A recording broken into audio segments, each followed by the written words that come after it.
क्या ऐसा हो सकता है कि एक वोट से सरकार गिर जाए? भारत के इतिहास में एक बार ऐसा हुआ था, आओ जानते हैं। आई के गुजराल प्रधानमंत्री पद से इस्तीफा देते हैं, लोकसभा डिसॉल्व कर दी जाती है और 12वीं लोकसभा के इलेक्शन अनाउंस होते हैं। उसी समय एक गठबंधन बनता है, नेशनल डेमोक्रेटिक अलायंस एनडीए, जिसके मुखिया होते हैं अटल बिहारी वाजपेयी और उसकी पार्टीज होती हैं बीजेपी, समता पार्टी जो कि जॉर्ज फर्नांडिस और नीतीश कुमार बनाते हैं, एआईएडीएमके, बीएसपी एंड अदर्स, शिवसेना भी होती है। सरकार लोकसभा इलेक्शंस होते हैं, एनडीए की सबसे बड़ा बहुमत आता है, लेकिन पूर्ण बहुमत किसी का नहीं आता। एनडीए की सरकार बनती है, टीडीपी बाहर से सपोर्ट करती है। प्रधानमंत्री बनते अटल बिहारी वाजपेयी। सरकार को बने एक बरस बीता था कि सरकार के ऊपर प्रेशर बनने लगता है। प्रेशर की शुरुआत होती है तमिलनाडु से। वहां पे सरकार होती है डीएमके की, जो कि पूर्व चीफ मिनिस्टर जयललिता पे करप्शन की जांच करवाती है। जयललिता जो कि एआईएडीएमके की हेड होती है, वो सेंट्रल गवर्नमेंट पे प्रेशर बनाती है कि डीएमके की गवर्नमेंट को रद्द कर दिया जाए।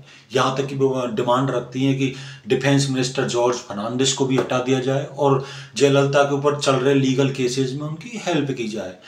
प्रधानमंत्री जो अपनी सत्यनिष्ठता और ऑनेस्टी के लिए जाने जाते थे, उन्होंने झुकने से मना कर दिया, बातें नहीं बनी और एआईएडीएमके अपना समर्थन वापस लेती है, एनडीए से अलग हो जाती है। सरकार अपनी मेजोरिटी प्रूव करने के लिए कॉन्फिडेंस मोशन लेके आती है लोकसभा में। दिन था 17 अप्रैल 1999।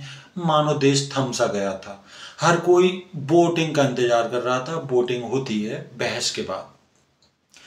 वोटिंग में सरकार को वोट मिलते हैं 269 और खिलाफ में मिलते हैं 270। सरकार एक वोट से कॉन्फिडेंस मोशन हार जाती है, सरकार रिजाइन करती है। प्रधानमंत्री अपनी सीट से खड़े होते हैं पार्लियामेंट में और कहते हैं कि सरकार गिरी है, देश नहीं। लोकसभा को डिसॉल्व कर दिया जाता है। 13वीं लोकसभा इलेक्शन अनाउंस होते हैं। फिर से एनडीए और बड़े बहुमत के साथ लौट के आती है। प्रधानमंत्री बनते हैं दोबारा से अटल बिहारी वाजपेयी।